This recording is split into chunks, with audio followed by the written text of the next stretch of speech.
Já estamos de volta ao vivo e em cores com o nosso programa Vida e Saúde. Hoje falando sobre colesterol, entendendo tudo sobre colesterol com o nosso médico cardiologista, Dr. Silvio Diopato, né? É bom demais a gente perguntar. Lembrando, sim, se você já ligou, fez a sua pergunta, ótimo, liga de novo para fazer o seu pedido de oração. E liga de novo também, porque no final do programa, olha aqui um presentinho para você, São Peregrino, o CD da história dele e o texto da misericórdia. O doutor vai escolher alguém para receber esse presente. Mas vai depender, quanto mais ligações, melhor, mais possibilidades você tem aí. Então, vai ligando, vai participando, vai interagindo, vai pedindo para a família inteira ligar para a gente. 19-3871-9620. 19-3871-9620. Então, já aprendemos esse primeiro bloco passado, doutor, que o colesterol é o fígado quem produz, certo? Né? Grande parte é o fígado ali que produz. Então, a gente tem que cuidar bem do fígado, né, doutor? Tem que cuidar da fonte, né, doutor? Sem dúvida. Então, para cuidar bem do fígado... Né? Também. É fundamental uma boa alimentação, baixo consumo de álcool e atividade física. As pessoas não se preocupam muito, elas vão quando fazem o ultrassom de abdômen e mostra que tem uma gordura no fígado. E elas, não... Que vontade que eu tive agora de falar de esteatose hepática. Exatamente, a famosa esteatose hepática, que tem os graus 1, 2 e 3. Certo. Mas, sabe, Frei, a esteatose ela pode levar a um quadro de cirrose e é extremamente maligno isso. Então, gordura no fígado é preocupante, independente se é grau 1, 2 ou 3. Entendi. Uma vez que tem deposição de gordura no fígado, tem que mudar alguma coisa. Normalmente é hábito alimentar e fazer atividade física. O álcool, ele é um açúcar, é um carboidrato, né? E ele vai ser depositado, o excesso vai ser transformado numa gordura, que é um tipo de gordura muito ruim, uma gordura branca. Sabia que nós temos dois tipos de gordura, uma branca e outra mais amarronzada, amarelada. Essa marrom, ela é um grande reservatório de energia e ela nos fornece energia de uma maneira bastante importante quando a gente necessita, quando você consumiu seus estoques de energia, a gente tem esse estoque de energia que... Na despensa lá. Exatamente, na despensa.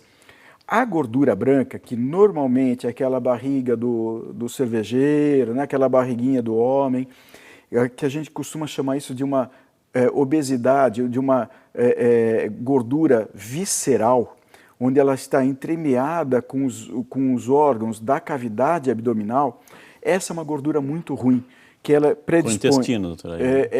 Essa gordura, ela tem um poder inflamatório muito grande. Ela provém do consumo exagerado de carboidratos, álcool, açúcar refinado, farinha extremamente refinada.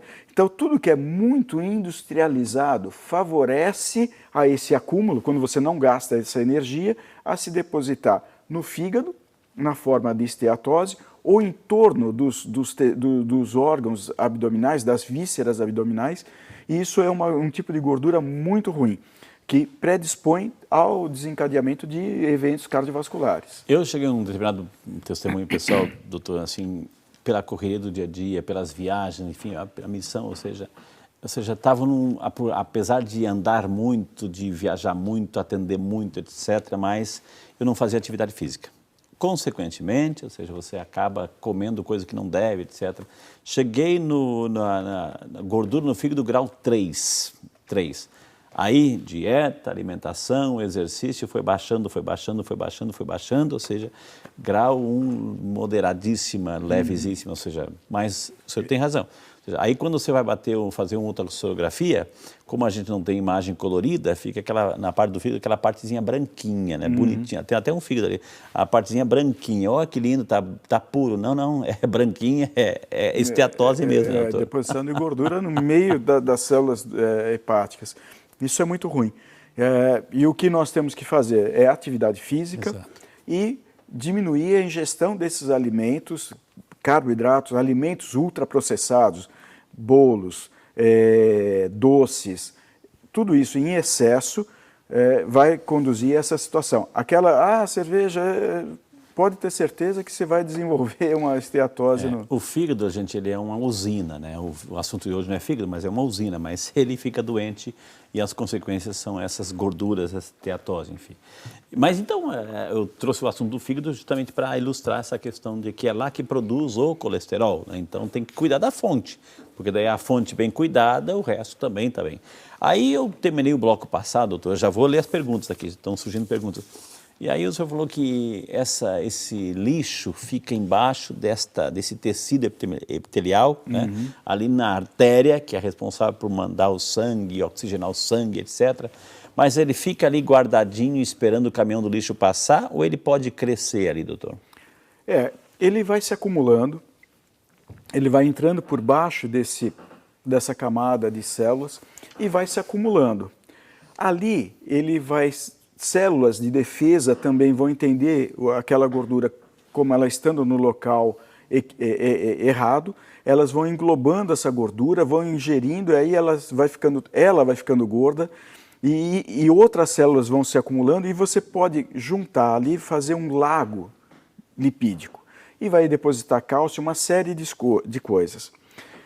Essa placa de gordura, ela pode ir envelhecendo, ela pode ir endurecendo por chegada de tecido de cicatrização, não vamos entrar nos detalhes, mas ela vai crescendo, crescendo e diminuindo a luz do vaso, tá certo?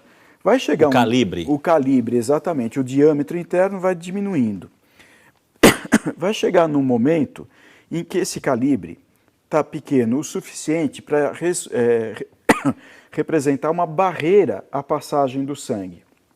Então, na medida que nós vamos fazer alguma atividade, seja caminhar, subir uma escada, subir uma ladeira, e aí o seu coração precisa de uma quantidade maior de sangue, ou seja, maior de nutrientes, de oxigênio, aquela obstrução oferece uma barreira, não consegue passar toda a quantidade de sangue necessária, e aí vai vir o sintoma de dor no peito, que é a angina. A pessoa caminha ou está subindo uma ladeira, seja o que for, ela vai sentir a dor no peito. Aí ela para, a frequência cardíaca diminui, o esforço do coração diminui, e aí a demanda, a quantidade de sangue que chega é suficiente para aquela demanda, a dor passa. A pessoa volta a andar, volta a ter dor. Então, anda, dói, para, melhora. Essa angina de esforço indica que você tem alguma obstrução no coração, que aí vai ser detectado através de exames de esteira, cintilografia, vai mostrar que existe uma região do coração que está mal oxigenada, isso vai gerar necessidade, por exemplo, de um cateterismo cardíaco, que vai olhar as artérias coronárias para ver se tem um entupimento ou não, e o quanto ele é grave ou não. Havendo gravidade, tem sintoma, tem o teste alterado e tem uma obstrução que nós enxergamos no cateterismo, aí o tratamento vai ser ou o desentupimento através do cateterismo, que a gente chama de angioplastia, ou a cirurgia.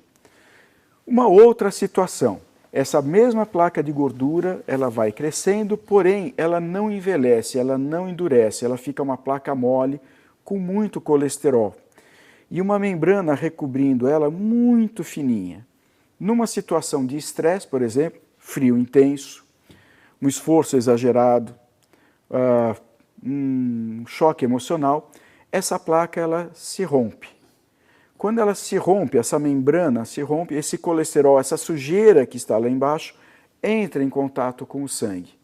O sangue entende que ali ocorreu um problema, que tem coisas que não deveriam estar naquela região e ele tenta bloquear. Ele entende como se estivesse ocorrendo um sangramento ali. A maneira dele estancar o sangramento é formando um coágulo. E aí esse coágulo vai se formar numa quantidade tão exagerada que vai entupir o vaso sobre aquela placa. Então você tem uma placa, o coágulo em cima, o sangue não passa, vem uma dor súbita no peito, que pode ir para o ombro, pode vir para a mandíbula, pescoço, é o infarto. E aí você tem que correr para o pronto-socorro, que nós vamos aí fazer a desobstrução, ou através de medicamentos que são injetados pela veia para dissolver esse coágulo, ou através do cateterismo, também através da angioplastia. Gente, tudo isso é o sistema inteligente do nosso organismo, né? Ele está lá e se sente ameaçado, ele vai reagir, né? Nessa reação tem consequências, né? Exato. Essa resposta do tudo ou nada, o organismo ele não consegue medir o quanto de coágulo que ele tem que formar para não obstruir. Pode circular, esse coágulo pode circular e entupir lá na frente, doutor? Pode se deslocar. Às vezes a gente vê, o acidente da placa foi num ponto e o coágulo se deslocou para mais distal. Gente, é fantástico isso, porque a gente vai fazendo aquela ideia, né, de como funciona essa artéria, essas placas, esse tecido, rompimento, etc. Tudo isso dá para fazer uma ideia, né? A gravidade e tudo isso. Nós vamos, enquanto você vai assistindo e vai ligando para cá também, participando, enfim, nós vamos assistir uma matéria que justamente fala, assim, alguns personagens aí que tiveram duas pessoas que tiveram que convivem com essa realidade do colesterol. Acompanhe para você entender mais, daí o doutor vai comentar, vamos lá. Este é o Leonardo, 21 anos, 74 quilos, praticante de atividade física, mas com uma alimentação não muito saudável. Já o Rafael, de 34 anos, 97 quilos, é sedentário, alimentação totalmente desregrada. Ambos têm características distintas, porém sofrem do mesmo problema, o colesterol alto. Para mim, não foi muito uma surpresa, assim, porque a minha família tem colesterol alto, então dá para perceber que é hereditário. As escapadas, às vezes à noite, em vez de jantar, por exemplo, tomava um lanche, comia um misto quente, tomava junto com o misto quente um refrigerante. Eu procurei um cardiologista por conta do coração, e aí o cardiologista pediu a batelada de exame e percebeu que aquelas taxas estavam alteradas, né? A glicose alterada, o colesterol alterado. Então, isso tudo, quem descobriu foi o cardiologista, né? Quando as taxas do LDL colesterol, né, que é o ruim, estão alteradas, nós devemos evitar e praticamente eliminar alimentos que contenham gordura trans, que praticamente são os alimentos industrializados. Né, quase todos eles que a gente chama de alimentos com um tempo de vida alto de prateleiras. Há mudanças no estilo de vida recomendadas por médicos que Leonardo e Rafael adotaram para tentar reverter a situação. Ele passou para mim assim, a regularidade dos exercícios relacionada, né, junto com a melhora alimentar. Né? Estou fazendo tratamento faz mais ou menos um ano. Comecei a fazer e a dieta consiste em legume, verdura, alimentos orgânicos, alimentos integrais e principalmente o sem glúten, né? E sem açúcar. Até agora nós só falamos do colesterol ruim, não é mesmo? Mas existe o bom também, no caso o HDL. Concentrações elevadas dele podem proteger contra o infarto do miocárdio. Já concentrações baixas podem favorecer o aparecimento de doenças cardiovasculares. O abacate, que antes era tido como vilão na história, agora entra como mocinho na luta contra o colesterol. O abacate é uma fruta riquíssima em gordura monoinsaturada, e ajuda a tratar toda essa parte do colesterol bom, né? Ele eleva o HDL. Então, para pacientes que precisam aumentar o nível de HDL, consumo de abacate, de nozes, castanhas, amêndoas, pinhão, o coco, tanto o pedaço de coco fruta como o óleo de coco ajuda a tratar isso, né? Acaba reduzindo o LDL e aumentando o HDL, que é o colesterol bom. Bom, eu espero que eu tenha bastante força de vontade para poder fazer isso, porque quando a gente tem força de vontade, a gente consegue realmente reverter isso aí, né? Campeão, força de vontade para você vai ser um atleta defender nossa seleção aí, viu? Força e coragem. Mas é justamente a resposta é essa, doutor. Ou seja, não tem outro caminho, né? Ou seja, tem a lição de casa em tudo isso, né, doutor? Você vê, nós temos dois personagens, né? O Leonardo e o Rafael. O Leonardo, a gente não sei a altura deles para calcular o índice de massa corporal deles, mas a gente vê que o Leonardo magrinho, aparentemente está dentro da faixa da normalidade. O Rafael é mais gordinho, mais fortinho, então é de se esperar que o índice de massa corporal dele já esteja pelo menos na faixa do sobrepeso. Entendi. Mais de 50% da nossa população está do sobrepeso para cima. Isso é muita coisa. E a gente vê que não é o fato de ser magro ou gordo que te protege de você ter o colesterol ruim. Veja, o Leonardo, mais magrinho, uma dieta ruim, um colesterol, mas ele tem um fator hereditário. Então, a dieta é fundamental para ele, é fundamental. Se ele fizer atividade física e a dieta corretamente, e se não houver resposta adequada nos níveis de LDL, ele vai precisar tomar remédio para ajudar a controlar isso. Mas tudo passa primeiro pela dieta e atividade física. Do mesmo jeito, o Rafael, ele precisa de dieta, parece que a dieta dele é mais desregrada do que a do Leonardo, e precisa de muita atividade física também, porque ele está, pelo menos na faixa do sobrepeso. A gordura, né, o excesso de gordura, ela predispõe à resistência à insulina, que leva ao diabetes, aumenta a força de trabalho que o coração tem que fazer, que bombear, ou seja, leva à hipertensão, aumenta a taxa de colesterol ruim circulante. Então ele tem um trabalho árduo pela frente, ele tem que realmente se adaptar à dieta, modificar os hábitos alimentares e muita atividade física para perder peso, para conseguir controlar isso tudo. Talvez o controle do colesterol, a normalização do colesterol seja mais fácil para o Rafael, que não tem um componente hereditário, que é mais um distúrbio, um descontrole de dieta e falta de exercício. Hábito, né? Exatamente, do que do Leonardo, que tem um componente genético aí no meio. Talvez ele tenha mais trabalho para conseguir controlar. Gente, o assunto está muito interessante, muito bom, a gente está aprendendo barbaridade, né? Parece assim que o Dr. Silvio não está falando assim, está falando para mim, para o Frei Rinaldo aqui, né? Porque tudo isso que ele falou, eu vou contar por quê. E é interessante, eu vou chamar um intervalo, contando com a sua participação, sua ligação, e eu vou perguntar depois para o Dr. Silvio, e quando esse colesterol, né, o bom não sobe? E aí, a pessoa faz a lição de casa, faz dieta, faz atividade, mas mesmo assim não sobe ou não sobe muito o ideal, não ultrapassa a casa dos 40, que deveria ser o que fazer nesse sentido. Tudo isso e muito mais com a sua participação no próximo bloco. O assunto de hoje, colesterol, a gente volta já só para você.